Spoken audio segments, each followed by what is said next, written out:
Les Confessions de saint Augustin, livre 6, chapitre 10.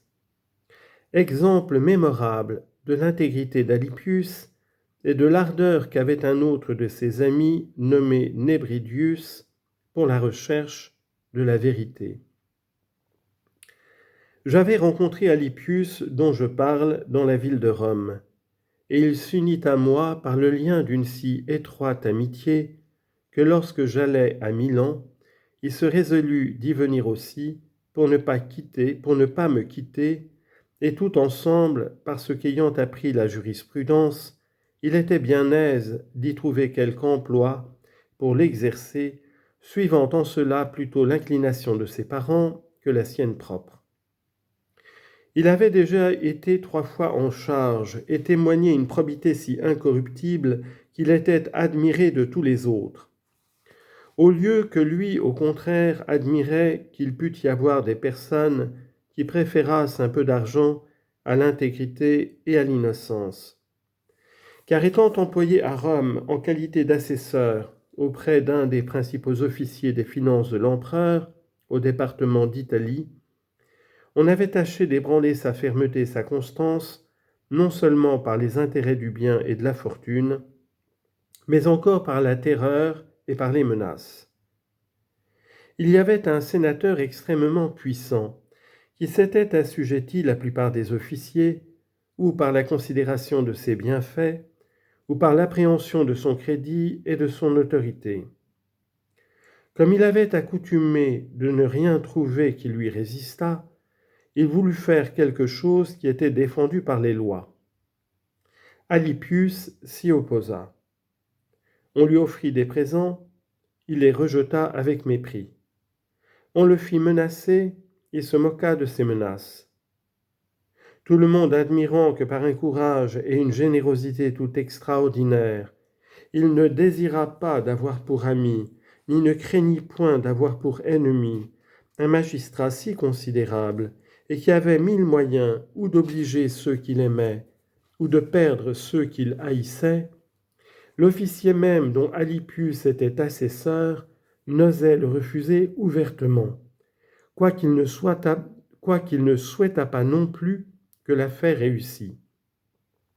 Mais il s'excusait sur lui, disant qu'il s'y opposait, et il disait vrai, puisqu'en effet Alypius aurait plutôt quitté sa charge que d'y consentir. La seule chose qui pensa tenter Alypius à cause de son amour pour les lettres fut de recevoir quelque argent dans l'exercice de sa charge dont il aurait pu acheter des livres. Mais, ayant consulté les règles de la justice, il prit une meilleure résolution et jugea qu'il valait mieux ne pas faire ce que son devoir lui défendait que d'abuser du pouvoir qu'il aurait eu de le faire. Je sais bien que ce n'est pas là une grande chose, mais celui qui est fidèle dans les petites le sera aussi dans les grandes, et cet oracle, mon Dieu, de votre vérité éternelle est infaillible. Luc chapitre 16, versets 10 à 12. Si vous n'avez été fidèle dans la dispensation des fausses richesses, qui vous confiera les véritables ? Et si vous n'avez pas été fidèle dans le maniement d'un bien qui est hors de vous, qui vous donnera les biens de l'âme qui sont seuls proprement à vous ? Alypius donc était dans la disposition d'esprit que je viens de dire, et pour lors nous étions unis ensemble d'une amitié très étroite, étant tous deux agités de doutes et d'inquiétudes touchant la manière de vie que nous devions suivre.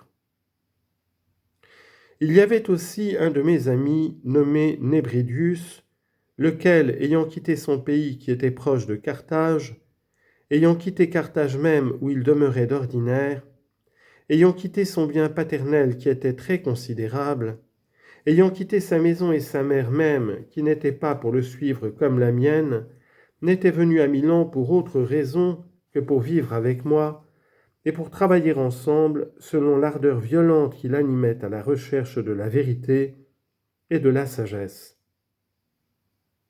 Il soupirait comme moi.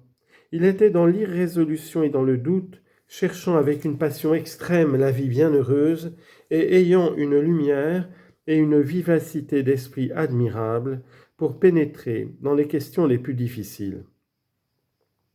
Ainsi nous étions 3 amis ensemble, tous 3 pauvres et misérables, gémissant l'un avec l'autre et déplorant notre misère, et vous présentant nos bouches ouvertes dans la faim qui nous pressait, afin que vous daignasse les remplir de la nourriture céleste, après laquelle nous soupirions, attendant le temps favorable que vous aviez marqué dans l'ordre de votre éternelle providence.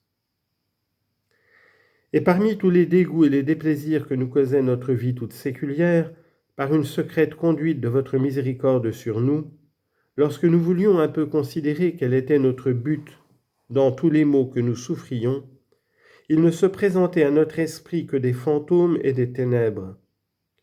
Nous en avions peine nous-mêmes, et nous nous disions l'un à l'autre, « Ne sortirons-nous donc jamais de cet état misérable ?» Nous redisions cette parole fort souvent, et nous n'en sortions pas néanmoins, parce que nous ne trouvions rien de ferme et d'assuré sur quoi nous nous puissions appuyer en quittant toutes ces choses vaines et périssables.